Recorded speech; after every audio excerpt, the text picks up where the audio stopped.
It's going to be extraordinarily hot again today. It's going to be extraordinarily hot the next several days. Let's recap real quick where we're at. Today is day number 9 so far of 100-degree plus temperatures, not necessarily consecutively, but this year.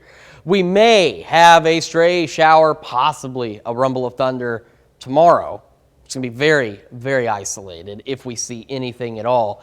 2012, by the way, 27 days, not consecutive days, just 27 days in all of 2012 of 100-degree temperatures. If the forecast continues the way it is, by next week, we will reach 18 days just this year of temperatures above 100 degrees. And it's not doing a lot for our drought situation. And it's not just the temperatures, the fact that it's dry. The humidity levels are so low. That's another thing that's factoring into the drought. So we've got abnormally dry for everyone in the yellow, and you see this brown mark right here. All of that is moderate drought. And out to the east, we've got some severe drought conditions out by West Plains. And as the drought map continues to update, and as we go through the next week or so, I have concerns that it's only going to continue to expand because we do not have any rain chances, any significant rain chances for the foreseeable future. Right now, 7th and range line, it is 94 in Joplin, feels like 98, and that's what I'm talking about. Dew point, yes, it's up there, it's 68, but the humidity, it's 43%. It is so dry outside. Across the region, as you can see, southeast Kansas, northeast Oklahoma, points off to the west of 69 are already in the mid to upper 90s, and points west of 69 in the lower to mid 90s, but those temperatures will only continue to climb. So let's talk quickly about dew points. So again, dew points, humidity, two different things. Dew points are up there in roughly the sticky to muggy range, and they are causing a bit of a heat index. Nothing extreme. Like if you look out here in southeast Kansas, it's not extreme. And even here, it's only about 4 degrees above what the actual temperature is, and that goes back into the humidity. So let's take a look into the future. And there's really not a lot to show because, unfortunately, as I mentioned, rain chances are all but just non-existent. Passing clouds, that gives us the opportunity for maybe a stray shower or two. And as we head into tomorrow, starting the day nice and mild at 77 with a north breeze, not like the north breeze is going to do much for us.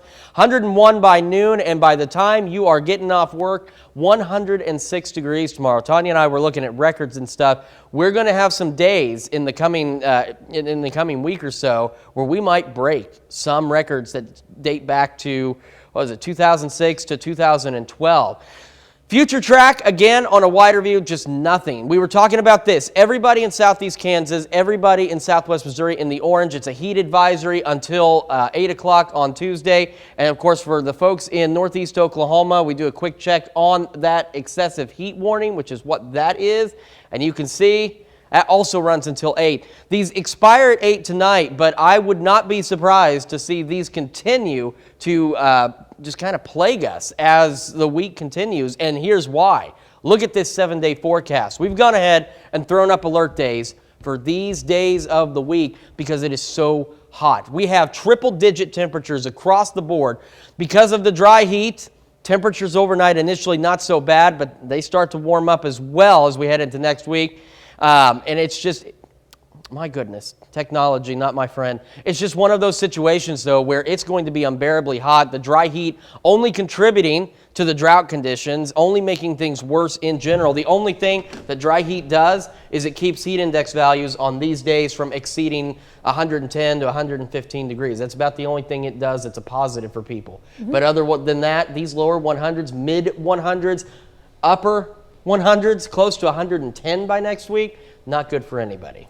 Well, and you always try to look at the silver lining, and it could be much worse today while we're expecting 104. I think you told me back in 1954 today, it got to 108. Yeah, but that goes back into some of these numbers. We're going to be pushing records. In fact, there's things, a record high-low, where the overnight low is the warmest it's ever been. Sunday night into Monday, we could be pushing one of those records. There was a record high-low of 81 degrees for that same time in 1981.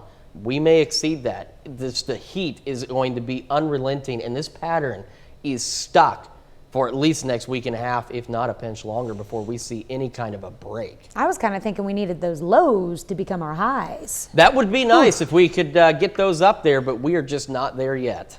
All right, thanks, Chris.